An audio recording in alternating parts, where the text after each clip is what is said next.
വാർത്തകളിലേക്ക്. ഉത്തർപ്രദേശിലെ പ്രയാഗ്രാജിൽ നടക്കുന്ന മഹാകുംഭമേളയ്ക്കിടെ വൻ തീപിടുത്തം. തീർത്ഥാടകർ താമസിക്കുന്ന ടെന്റിലാണ് തീപിടുത്തമുണ്ടായത്. പാചകവാതക സിലിണ്ടർ പൊട്ടിത്തെറിച്ചാണ് തീ പടർന്നത് എന്നാണ് പ്രാഥമിക നിഗമനം. ആളപായം ഇതുവരെ റിപ്പോർട്ട് ചെയ്തിട്ടില്ല.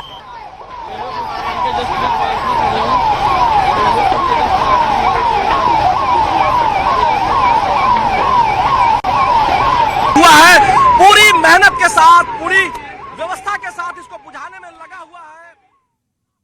ബോളിവുഡ് താരം സെയ്ഫ് അലി ഖാനെ ആക്രമിച്ച കേസിലെ പ്രതി പിടിയിൽ. മുഹമ്മദ് ഷെരീഫുൽ ഇസ്ലാമിനെയാണ് താനെയിൽ നിന്ന് പിടികൂടിയത്. ഇയാൾ ബംഗ്ലാദേശ് സ്വദേശിയാണെന്നാണ് നിഗമനമെന്ന് മുംബൈ പോലീസ് പ്രതികരിച്ചു. കോടതിയിൽ ഹാജരാക്കിയ പ്രതിയെ കസ്റ്റഡിയിൽ വിട്ടു. മുംബൈ പോലീസിനെ വട്ടം കറക്കിയ സെയ്ഫ് അലി ഖാൻ ആക്രമണക്കേസിലെ പ്രതി ഒടുവിൽ പിടിയിൽ. പ്രതിയെ പിടികൂടാൻ വൈകുന്നതിൽ സർക്കാരിനെതിരെയും പോലീസിനെതിരെയും വിമർശനം ശക്തമാകുമ്പോഴാണ് ആക്രമണം നടന്ന് 70 മണിക്കൂർ പിന്നിടുമ്പോഴുള്ള അറസ്റ്റ്. താനെയിലെ ഹിരാനന്ദാനി എസ്റ്റേറ്റിന് സമീപത്ത് നിന്ന് ശനിയാഴ്ച അർദ്ധരാത്രിയാണ് മുഹമ്മദ് ഷെരീഫുൽ ഇസ്ലാമിനെ മുംബൈ പോലീസ് പിടികൂടിയത്. 5 മാസം മുമ്പ് ബംഗ്ലാദേശിൽ നിന്ന് മുംബൈയിലെത്തിയ ഇയാൾ വിജയ്ദാസ് എന്ന വ്യാജ പേരാണ് ഉപയോഗിച്ചിരുന്നത്. മോഷണം തന്നെയായിരുന്നു ലക്ഷ്യം.